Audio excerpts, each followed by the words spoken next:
Okay, so here we are on our 6th podcast. I got Brandy, my gorgeous girlfriend, and I got Chris, my good friend, and we are ready to launch because I was at Tim Hortons recently, okay? Actually, if I'm being honest, I'm there every day.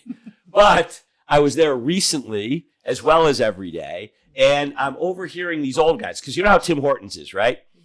It's like an old guy's country club, okay? Or no, better yet, it's an old guy's debate shop, because there's like all these old guys that sit there, probably 15 or 20 regulars, and they're really old, like 50, you know? No, even older.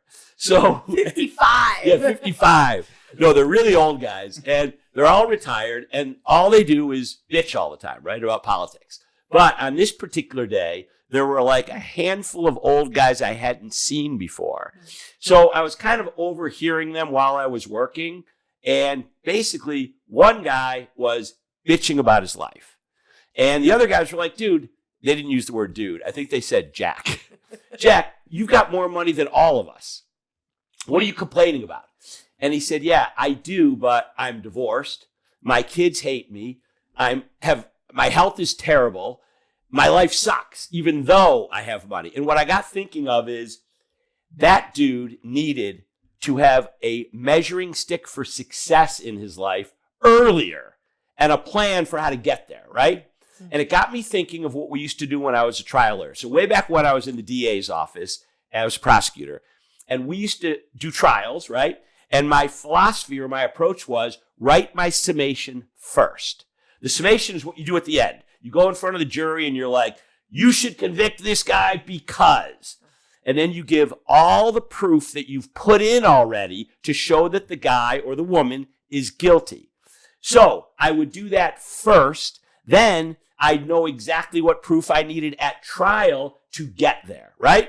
So if I knew that I needed to have an eyewitness to the bludgeoning or, the breaking into the house, I needed like videotapes, I needed physical evidence, whatever I needed to talk about in summation, I would put in during the trial, and I could only know that if I did the summation first. That was my plan, right? Mm-hmm.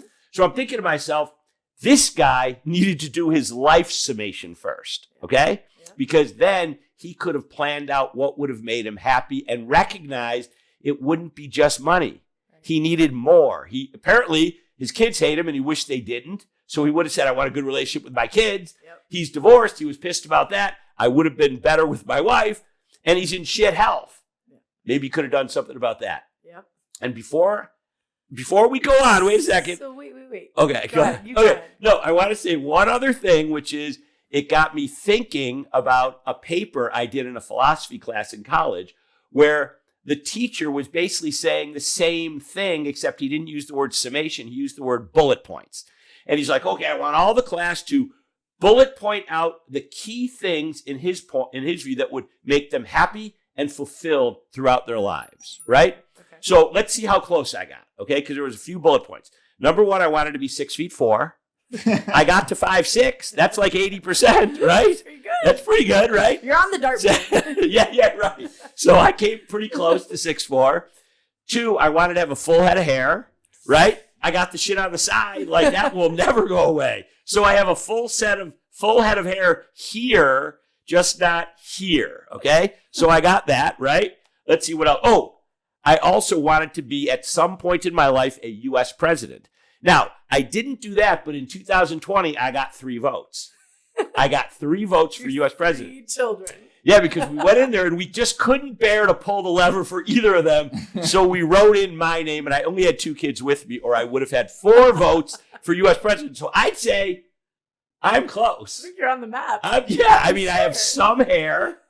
I'm 5'6".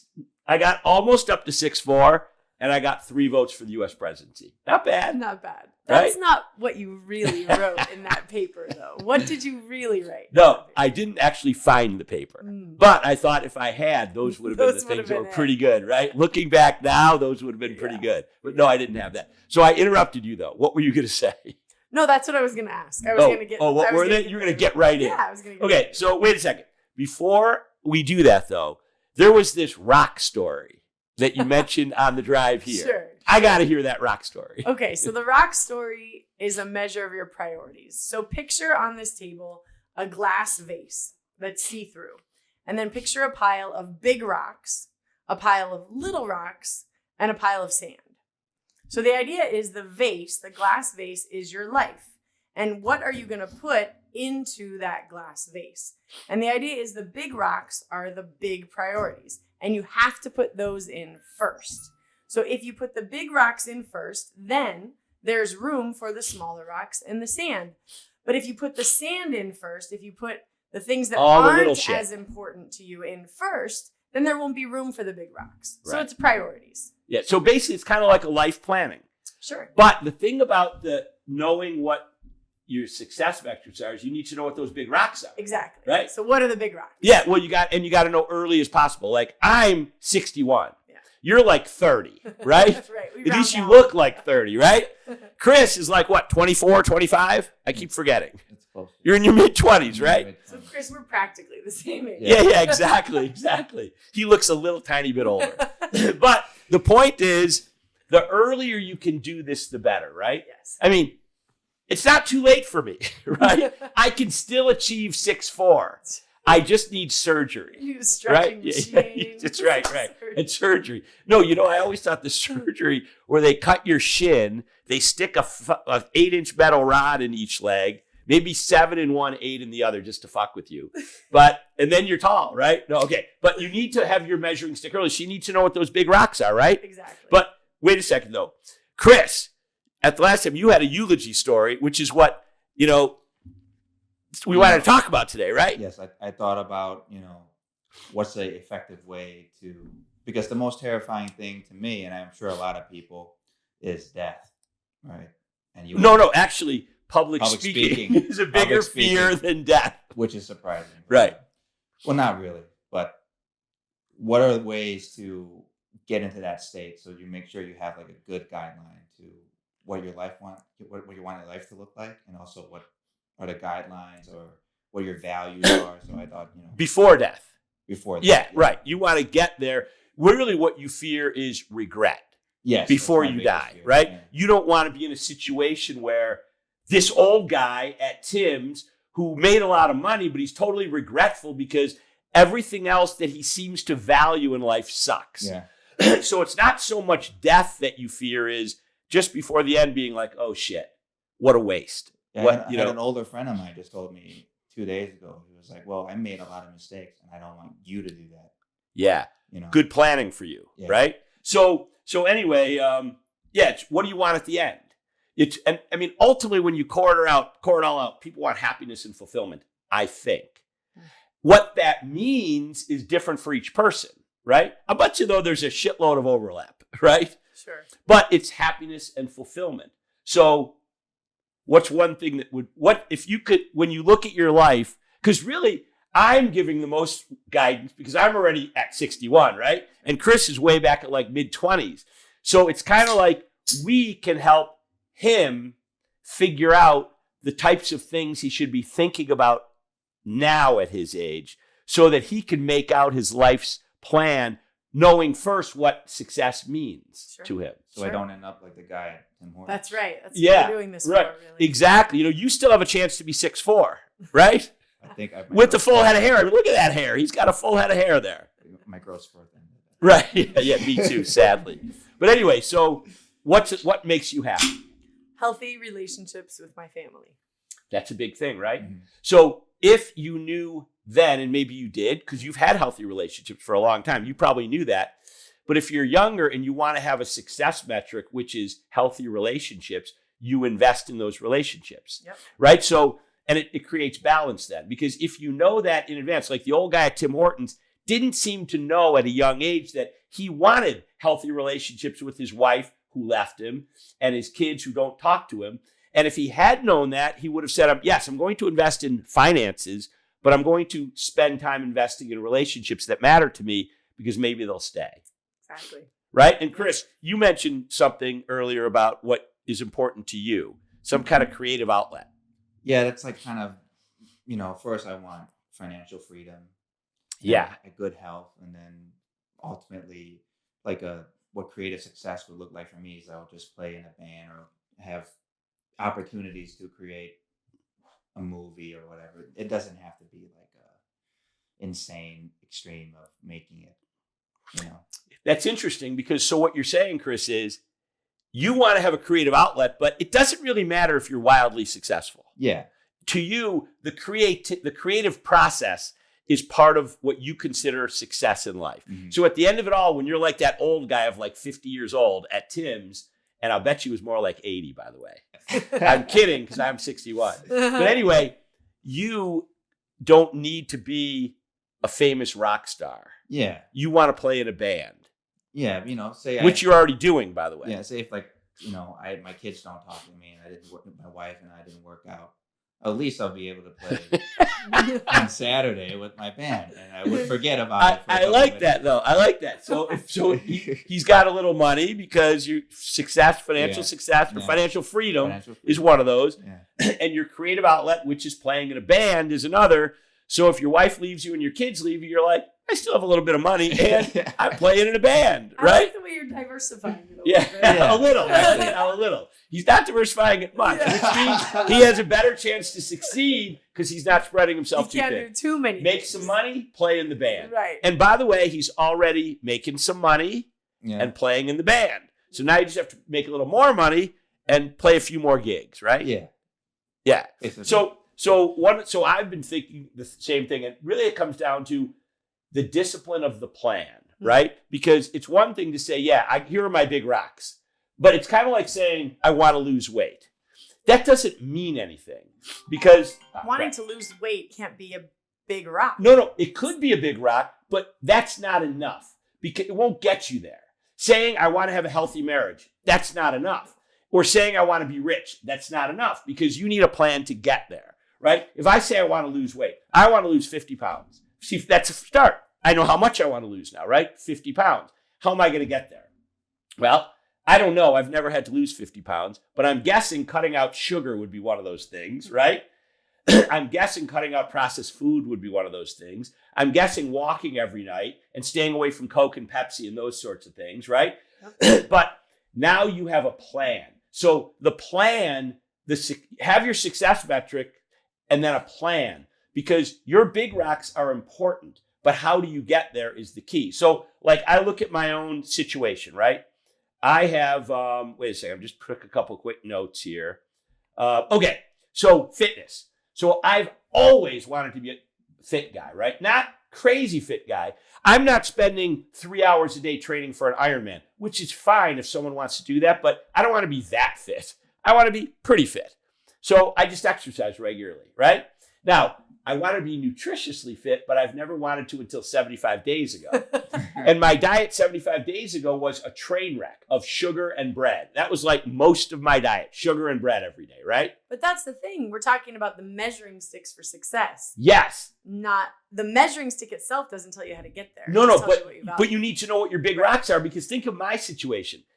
I wanted to be fit, but I never thought about being healthy, Yeah. right? And remember how I told you that my measuring stick for fitness was the number on the scale. Oh, I remember. I know. Then we read that book, Good Energy, which, by the way, was life-changing. And I realized that, yeah, I want to be fit. That's my big rock. But getting there is more than just stepping on the scale and then working out regularly, right? Yeah. You need to have good energy, which is the types of food that you eat, which is why we cut out 4 things, right? Sugar, seed oils and vegetable oils. I guess that's 2 things, but let's call it 1. Processed food Mhm. and refined grains, right? Which is basically bread, which means we can only eat that Ezekiel bread, which we're doing it, but it's not as good as sourdough bread or just about any other bread.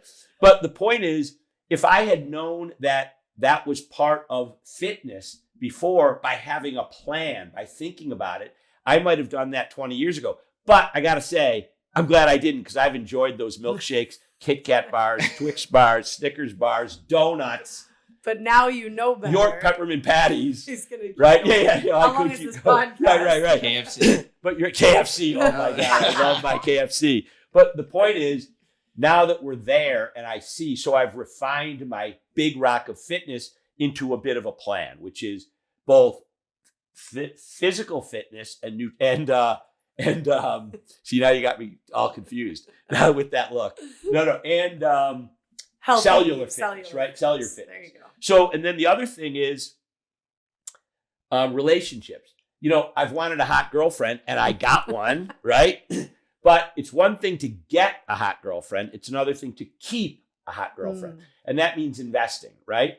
And the same goes with kids. I want a great relationship with my kids. That's just a big rock. I need the plan, which is making sure that I'm in their lives, right? I go out of my way to be in their lives. When I'm traveling, I'm not gone. When I'm divorced, right? When I don't have them, I mean, they're with me every night now, but back in the olden days, it was 50-50 custody, right? That means being with them on the phone at least, or FaceTime when I don't have them that night. Yep. That's part of the planning, right? I'm going to be a day-to-day part of their lives, and then flash forward 20, 30, 40, 50 years, and I'm not that old guy at Tim saying my kids hate me, right? Right. And then the other thing is, and that's family and friends too, because sometimes we forget that we have to invest in friendships, right? And then money, right? Chris, you want to have financial independence, right? Mm-hmm. Financial freedom, you said. Yes, sir. That means investing early and often because of the rule of 72. Right. And the rule of 72 is really simple, right?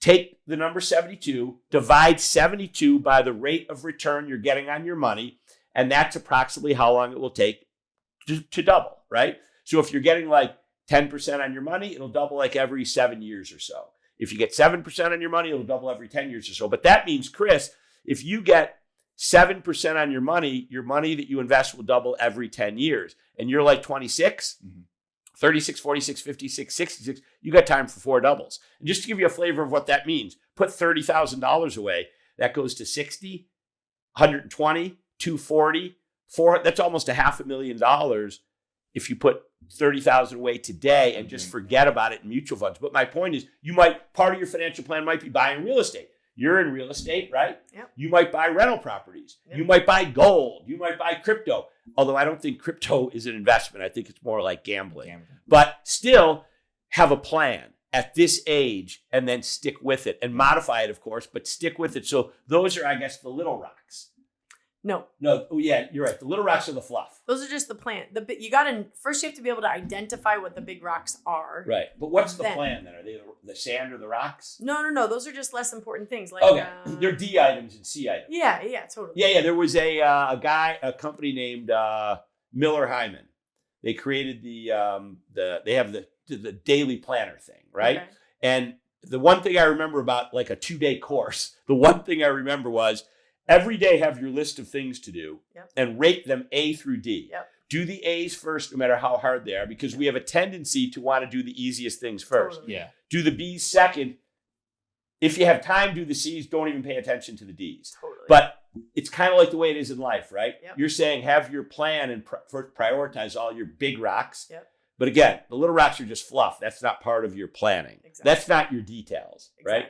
That's just other stuff. It's just other stuff that's not as important. Yeah. So put the big rocks in the vase first. Yes. So I would say, like, my takeaway from this. Wait, do you have any takeaways from this, Chris? Well, I was just wondering, did you guys, was this something you implemented when you were young in your life, both of you?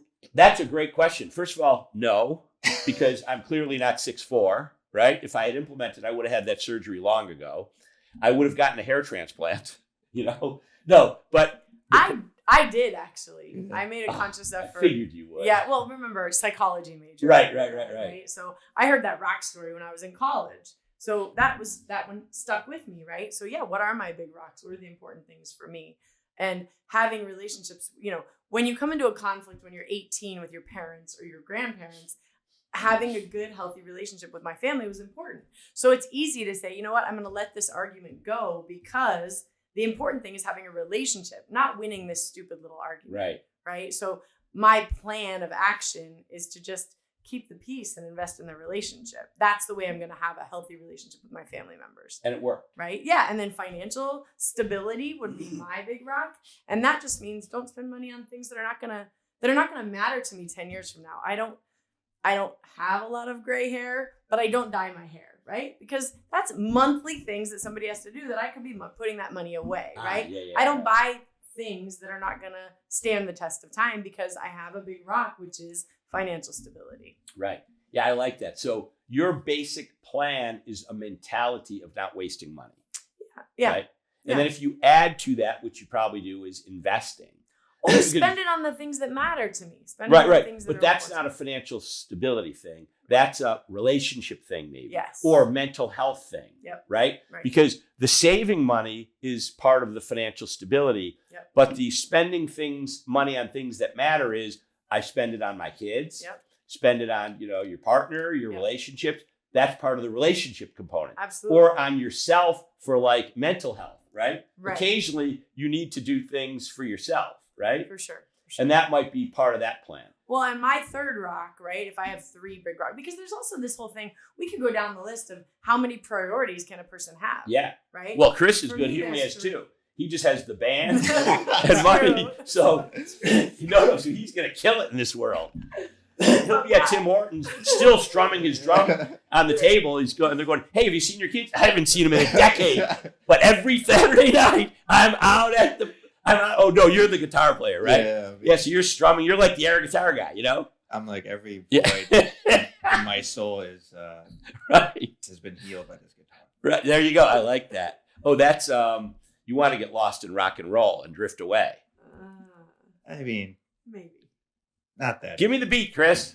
Free my soul. I want to get lost in rock and roll It's more and like drift away. It's more like you forget so many things when you're just fixated on playing the song well, or getting It's true. together with your friends, because life is so stressful. Yeah, but I never had that plan of get my big priorities and focus on those until later, probably in my mid-30s, right? Yeah. And I never thought about, because I always thought, you keep working hard, keep doing the right things, you'll make money, you'll save money.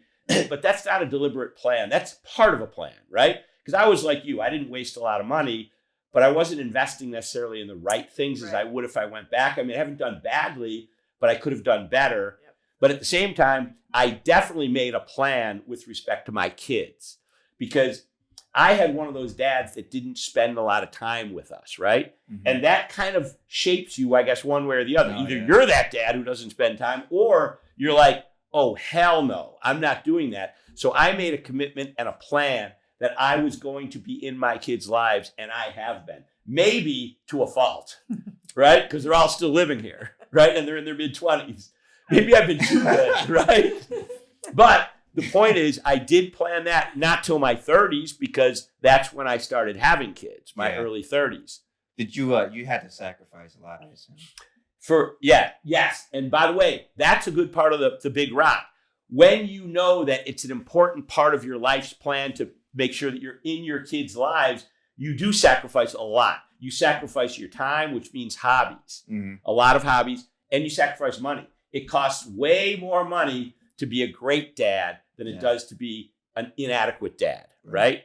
So yeah, you sacrifice those, but how do you know to do that? You know to do that because it's a big rock, right? Now, and it's kind of a plan. I wish I had gone and actually had a written plan. That would have been better, but I did pretty well on the kid front. Haven't done bad on the finance front. And the fitness front, my only plan was always be working out. But again, that was flawed because I thought it was just the scale. See, I have a similar big rock. My third rock is just being able to be active, as I age. So even when I was young, I knew I wanted to be able to do an Ironman if I wanted to, right? I wanted to be able to stay could. active and in motion. So You could do an that Ironman. means not jumping into one thing. Like some people jump into triathlon and they give their entire lives over to triathlon, swim, bike, run. And then they end up with overuse injuries. Swimmers will end up with Shoulders. overuse injuries, right? So my plan was always to diversify my active lifestyle so that I didn't bust a hip or bang out my knees because I ran 100 stadiums. So it was like having a healthy relationship with the goal of being able to walk independently up and down stairs when I'm 90. Right? Yeah, and by the way, you're talking about me when you say the running 1,000 stairs and Just having up and fucked down, up up and knees. down. Yeah, Add yeah, weights and up and down. exactly. Committed is one thing you are. Yes, maybe hyper Yeah. committed. But the other thing, Chris, you mentioned is the creative outlet. So if I had 4 things, if I have 4 priorities, it's relationships, it's financial security, it's health, right, and fitness. But then the other is my creative outlet, but it's contributing to the world, right? I like to contribute to people. I love investing in people's lives, right? And one way I do that is by writing books. Now, I'm not saying everybody reads these books, but I write them because it gives me hope that maybe someday someone will read it and get value. And that requires a plan. Because I hear a lot of people say they want to write books. I think we talked about this in the last podcast with hobbies. A lot of people want to write books, but they don't do it because they don't have a plan. A big rock would be, I want to write a book. But that doesn't get you there. Again, you got to say, I'm going to write 4 days a week, an hour a day, and I'm going to do that till it's done. I'm going to start with an outline. I'm going to attack. The whole thing requires a plan. But that's my fourth item, similar to yours. But other people might call that having purpose, right? Yeah. Having a purposeful life, which means, yes, it's relationships. Yes, it's financial security and it's health. But what are you contributing? And everybody has a different thing that gives them purpose. For me, it's contributing because then I feel like I got my fingerprint on people's lives, right? Mm-hmm. So it's probably selfish. It's not selfless, selfish, because I want to have my fingerprint on people's lives because that makes me feel like I'm not just one guy in 8 billion people on the planet. Right. I'm more than that. Yeah. So that is also part of a steady plan. But I wish I had put all that into a planning document that then I review every year, just like it's a business plan, right? Sure. It's a business plan with yourself. And you can even have a board of directors, right? Think about it. You could do that right now, Chris. Ooh, I love You What would could that write a document look plan, like? have your pillars. Let's call them pillars. Big rocks. No, in a nod to Brandy, let's call them big rocks. Have our 4, you only have 2 big rocks, but we got to get 2 more big rocks, right? 4 big rocks, and then how you're going to get there for each one. Your board of directors, I'll be on your board of directors if you want, right? Yeah. To help you get there. Yeah. That's what I would do. Have a written plan, review it every year, maybe even quarterly with my board of directors. What you could do is you buy me extra large green tea at Tim Hortons once a quarter, and we'll go through your plan. That's something we should do, Chris. Yeah, that'd be interesting. Right? Yeah, for sure. In fact, I wish I had somebody to do that with when I was, but you know what? I'm 61, I'm not 91. So I could also create a plan and have you two as my board to keep me honest, right? I love it. So let's do that as our takeaway. Let's each of us create a plan. We're going to do it by the end of the year, okay? Let's do that with our 4 pillars or rocks. Let's call them pillars. Okay, let's call them pillars. Our 4 pillars of success, or strike that, of happiness and fulfillment, right? Wait, okay. wait. What do you want to call it? I don't want to call it happiness because happiness is fleeting, I think. No, it's sustainable if we have our pillars. I'm and our not plan. choosing to. And fulfillment. It's not just happiness, it's also fulfillment.